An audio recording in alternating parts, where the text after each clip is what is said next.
Uno de los personajes que son símbolo de la paciencia en la Biblia es el patriarca Job. De este personaje se ha dicho tantas cosas. De Job se han escrito libros, se han hecho poemas. ¿Qué más se puede decir de Job? La Biblia simplemente identifica a Job como un hombre recto, temeroso, apartado del mal. Esa es la descripción que el mismo Dios hace de Job. La descripción completa la vas a encontrar leyendo el capítulo 1, el versículo 1 y 2 de Job. Pero en esta hora yo quiero compartirte una visión diferente del libro de Job. No significa esto que no haya quien haya, perdóname esta cacofonía, no existe quien haya hecho algo similar a lo que yo voy a plantearte en esta mañana. Pero la reflexión es la siguiente. Todos nosotros, los seres humanos, en algún momento hemos estado en boca de muchas o de pocas o de unas personas. No hay quien se salve de estar en boca de otra persona. Nosotros mismos hemos hecho ese ejercicio. Hemos hecho comentarios de las personas. Hacemos comentarios por su vestido, por su cabello, por si es gorda, por si es flaca, por si es alta, por si es baja, por si es rubia, por si es negra, por la razón que sea esta persona conocida o no conocida, nosotros, los seres humanos, emitimos comentarios. No necesariamente hacemos juicios, simplemente comentamos. Por ejemplo, voy caminando por las calles de Antwerpen, Bélgica, y me encuentro con una pareja lo más extraña que yo en mi vida había visto. Era una señora blanquísima, pero de bastante edad, aproximadamente unos 70 años, iba tomada de la mano muy cariñosamente y dándose besitos en la boca con un caballero de una raza negra pura, alto el muchacho, e iban paseándose por las calles de Antwerpen o de Amberes, Bélgica, como si nada. Pero estos ojos, no acostumbrados a este tipo de situaciones, se quedaron mirándolos. Y yo le hice un comentario a un amigo con quien yo iba caminando. El comentario me lo reservo, pero hice un comentario. ¿No te ha pasado a ti eso? ¿Tú crees que eres el único? Bueno, en la historia de Job, nosotros encontramos que Job está siendo objeto de comentarios. Él no sabe lo que están diciendo de él, pero Dios y Satanás están comentando de él. Las orejas de Job están calientes porque algo están diciendo de él a sus espaldas. ¿Qué dicen los respectivos tertulios aquí? Dios está hablando maravillas de Job. ¿Cómo dice el pasaje? Y dijo Dios a Satanás, ¿de dónde vienes? De rodear la tierra y de andar por ella, dice Satanás. ¿No has considerado a mi siervo Job, varón justo, recto, perfecto, apartado del mal y temeroso de Dios? Miren las características que Dios hace de Job. 4 características preciosas. Eso estaba hablando Dios de Job a espaldas de Job. Cosas positivas. Pero la respuesta que le da Satanás es, sí, cómo no. ¿Servirá el hombre a Dios por balde? ¿Ah? Tú lo has cercado, lo has protegido, lo has bendecido. Tú le has hecho prosperar, pero quítale la hacienda, porque Job es rico. Quítale lo que él tiene para ver si no te maldice en tu propia cara. Ese es el comentario negativo que Satanás está haciendo de Job. Aquí encontramos la primera lección práctica en cuanto a la forma de comunicación.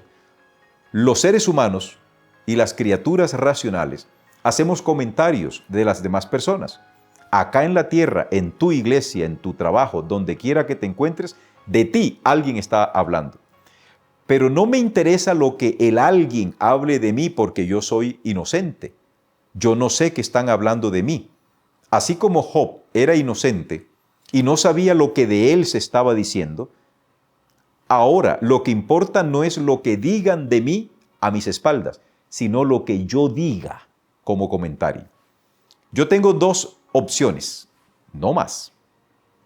O hablo bien de la persona y sigo el ejemplo de mi Señor, o hablo mal de la persona y sigo el ejemplo de Satanás. ¿Cuál de los dos ejemplos estás siguiendo tú? ¿Cuál de los dos ejemplos seguiremos nosotros? Bien, aquí tenemos entonces la primera forma de interacción entre los seres humanos, el comentario. La segunda forma aparece cuando Job pierde todo. Job acaba de perder a sus hijos, acaba de perder su hacienda. Job está en la pobreza, Job está quebrado, está arruinado. Encima de eso, y no contento con esto, Satanás lo enferma y le pone una sarna horrible en su cuerpo. No sabemos la naturaleza de la enfermedad dermatológica que aquejó a Job, pero su cuadro era tan desesperado que la Biblia dice, relato que tú te puedes leer porque no voy a utilizar en estos momentos, en ningún momento el texto bíblico, me estoy remitiendo solamente al libro de Job. Y ya tienes tú el marco de referencia bibliográfico del cual yo me estoy amparando, estoy utilizando. La Biblia dice que Job en su desesperación agarraba una teja, un tiesto y se rascaba con ese tiesto. ¿Te imaginas tú la picazón, la comezón tan espantosa que este pobre hombre tenía? No podía estar en ninguna parte porque su cuerpo empezó a llenarse de llagas, llagas supurantes, y lo peor, los gusanos no demoraron en aparecer. Así que Job tenía un cuadro realmente espantoso. El aliento de Job hedía. Él mismo era una podredumbre. Su esposa se apartó de él, pero no porque lo odiara, sino porque realmente le daba muchísima tristeza verlo en esa condición. Así, Job se queda sentado en cenizas y no sabemos si completamente desnudo o semidesnudo.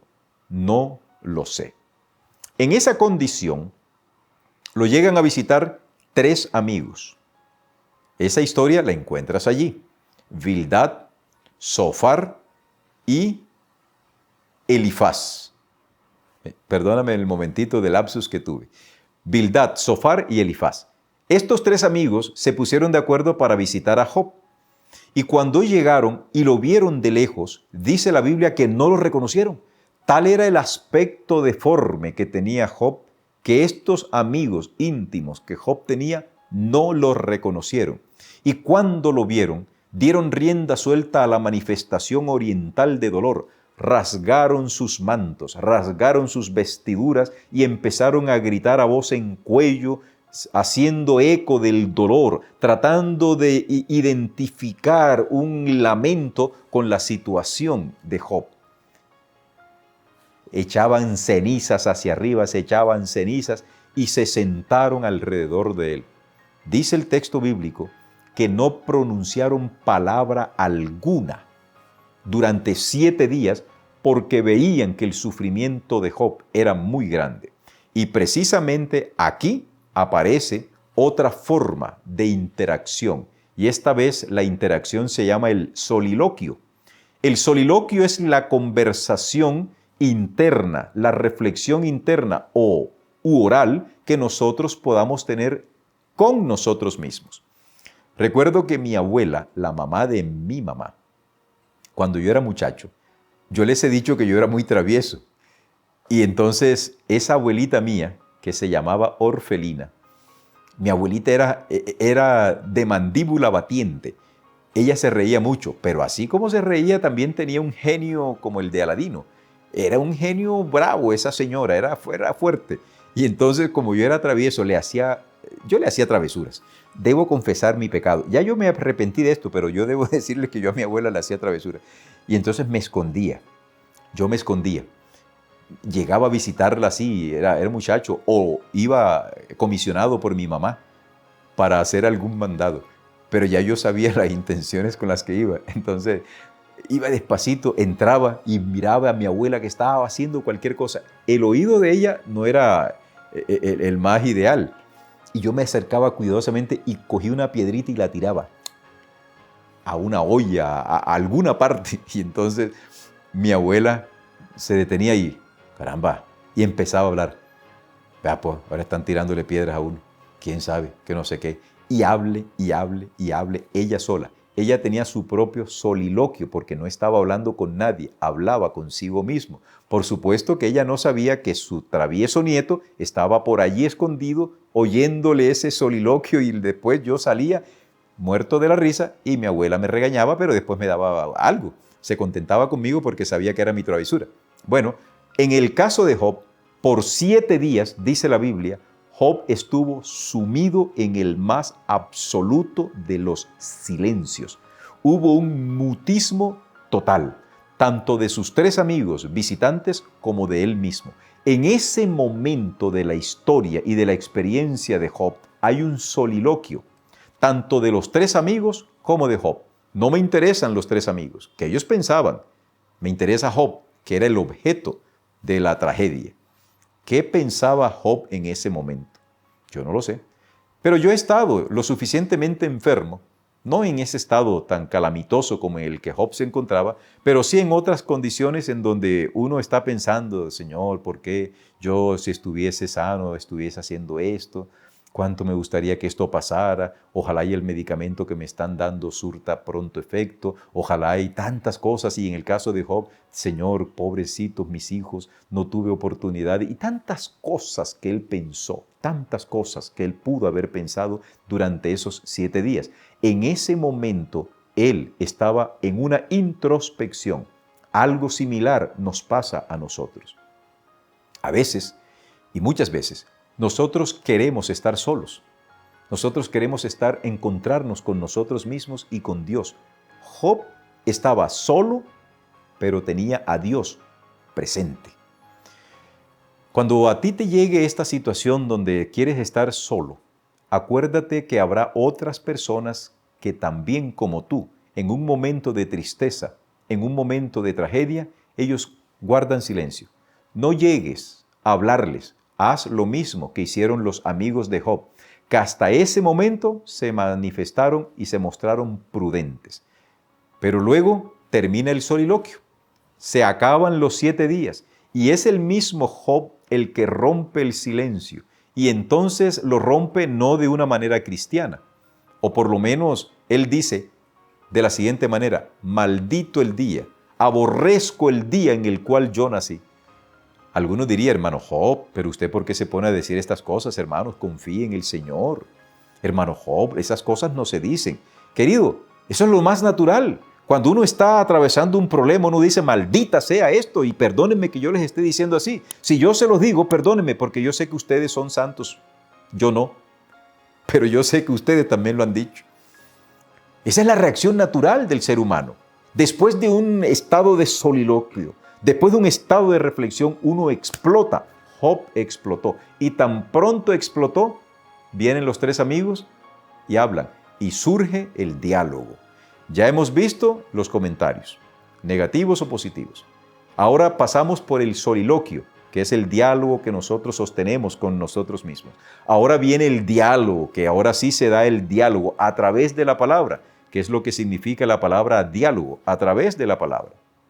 Y los amigos de Job le dan rienda suelta a lo que ellos pensaban le estaba pasando a Job. Cada uno de ellos hablaba, Job le respondía, luego intervenía otro, Job le respondía, y así se dio ese diálogo. Los amigos se enojaron con Job, Job se enojó con sus amigos. Llegó a un extremo la exacerbación del estado de ánimo de Job, que les dijo, amigos molestos sois ustedes. Esa es una manera muy elegante, muy eufemística de decir, ustedes lo que son unos miserables, amigos como ustedes, ¿yo para qué quiero enemigos? Pero Job era un cristiano muy decente.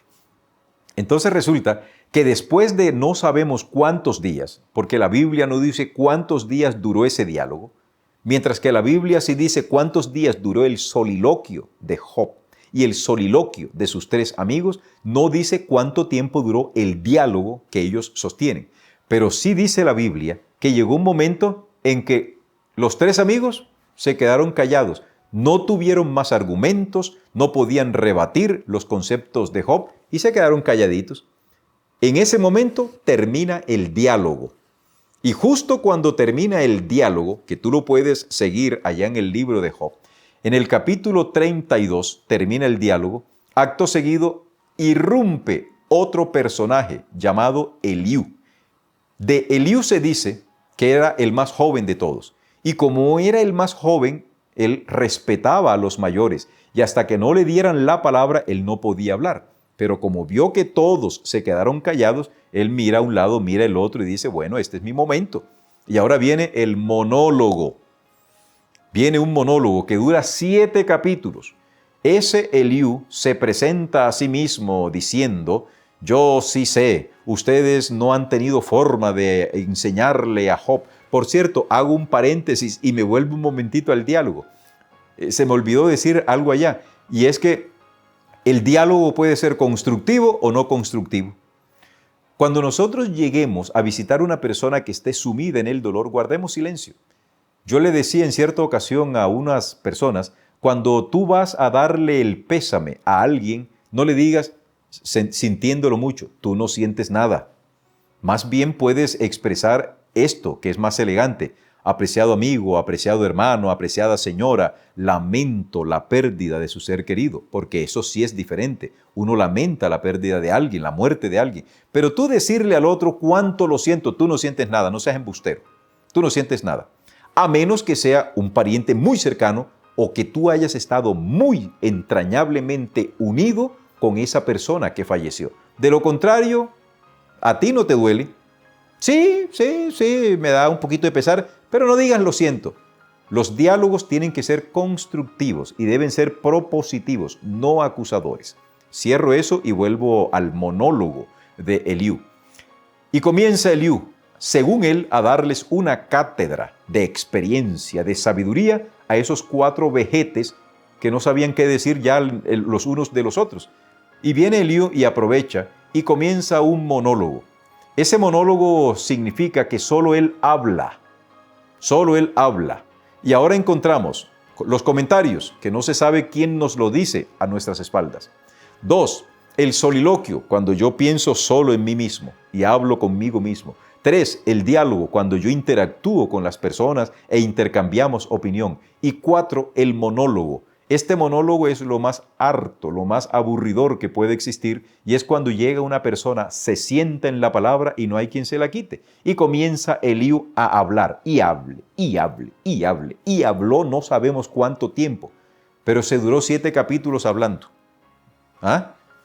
El autor le dedica 7 capítulos de ese monólogo. Y finalmente cuando él termina y está enojado Eliú está furioso. Porque reprende a Job, tú te crees muy justo, tú eres pecador, algo malo has tenido que haber hecho para estar con esa sarna. Bueno, él no se lo dice, pero se lo deja entender. Algo malo tú has hecho. Tú tienes cara así de que no eres, tienes cara que no matas una mosca, pero las matas por montones. Eso es lo que nosotros decimos acá. Y a veces nosotros también hemos enjuiciado a las personas. Si, por ejemplo, una persona era estrictamente vegetariana y le sale un cáncer y muere del cáncer, acá vienen los comentarios. ¿Quién sabe qué estaría haciendo esa persona? ¿Quién sabe? Caras vemos, corazones no sabemos. Eso lo han dicho. Yo lo he escuchado, yo mismo lo he dicho. Y tú también lo has dicho y no te hagas. Entonces, en ese monólogo, Eliú se cansa. Como nadie le responde, porque ya los mayores habían dicho lo que tenían que decir. Y lo que habían dicho estaba basado en argumentos de su propia experiencia. Pero este muchacho, Eliú, que tampoco sabemos los años que tenía y tampoco sabemos cuánto tiempo dura en ese monólogo, se creía con experiencia. Similar nos ocurre a nosotros. Cuando uno es joven y tiene a un padre que se esfuerza por darnos los estudios, cuando usted, mi querido joven que me estás escuchando, o mi apreciada niña que estás escuchándome, estás estudiando y te destacas en algún ramo, en alguna disciplina del saber, capaz que sepas más en esa disciplina que tu padre o que tu madre. Pero quítate el sombrero delante de esos señores, que a lo mejor ni estudios tuvieron, pero los enseñó la universidad de la vida. Respétalos, porque la experiencia de vida que ellos tienen es superior a ese poquito conocimiento que estás adquiriendo en la universidad. Pero cuando uno está en esa universidad, uno cree que sabe mucho. Uno cree que ya es, con lo que yo sé, mi papá debiese ser millonario. Bien, cuando Eliú, en su inexperiencia, dice lo que ha de decir, también se calla. Y cuando se termina el monólogo, ahora viene la disertación. Y nada más y nada menos que aparece nuestro Dios, el dueño del cielo y de la tierra, el Rey de reyes y Señor de señores, en quien abunda la sabiduría, el culmen del saber, la pirámide del conocimiento, el pináculo del conocimiento, habla. A partir del capítulo 38, aparece Dios y comienza una disertación de alguien que sabe. Y todos los otros, los 5 que estaban allí, oyen la disertación, el discurso, oyen la oratoria de Dios, lo escuchan y es tan contundente la disertación de Dios que en ese momento todo el mundo se calla. ¿Saben? Cuando nosotros no tenemos qué decir, viene Dios y aparece. Y cuando Dios habla, todo se acaba. ¿Por qué? Porque Dios habla con toda la sabiduría que le compete como creador y como Dios. Esto te puede enseñar algo, querido hermano y amigo que me escuchas. Cuando nosotros no sabemos qué decir, acude a la palabra de Dios. Cuando nosotros no sabemos qué responder, ve a la Biblia. Hay algo que Dios te puede mostrar allí. Y finalmente, después de la disertación, cuando tú has pasado por la prueba, como pasó Job, y cuando tú te has dado cuenta que no hay nada que decir, porque Job mismo, después que Dios le da esa cátedra de todas las ciencias que puedas tú encontrar, que puedas espigar en la disertación de Dios, Job dice, ay Señor, de verdad que yo sí soy mucho bruto, yo mejor me callo. Yo pensé que yo sabía, pero yo no sé nada, mejor me callo, me humillo en el polvo y en la ceniza. Si eso dijo Job, ¿qué habrán pensado los amigos? Y viene Dios y le dice a Job, ¿sabes qué? Mira, toma un sacrificio y ofrécelo por ellos, porque no los quiero tratar de manera afrentosa, porque ellos no han hablado bien de mí, dicho en otras palabras, ellos no han alabado mi nombre como lo has hecho tú. Mientras que ellos te atacaron a ti, tú no me atacaste a mí. Tú te dabas cuenta que efectivamente tu vida es correcta. ¿Sabes por qué, Job? Porque yo eso lo decía de ti, detrás de tus espaldas, y ahora te lo estoy diciendo de frente, delante de ellos. Tú eres un hombre bueno, tú eres un hombre justo, eres recto, eres temeroso de Dios y eres apartado del mal. Eso yo se lo estaba diciendo al diablo allá detrás tuyo, pero ahora te lo digo de frente, mi muchacho querido. Tú eres una buena persona y ellos te estaban atacando a ti sin saber realmente lo que estaba pasando. Así que, señores, Eliú, Elifaz, Sofar y Bildad, cállense la boca y más bien vayan derechito detrás de Job, porque él va a orar por ustedes para que los sane. Y a ti, mi querido muchacho Job, a ti, mi hijo querido, que has soportado tanto la lengua viperina de estos, como todo el ataque acerbo que te hizo Satanás, yo te voy a devolver a ti, mi hijo, todo lo que tú perdiste porque no sabías lo que estaba pasando.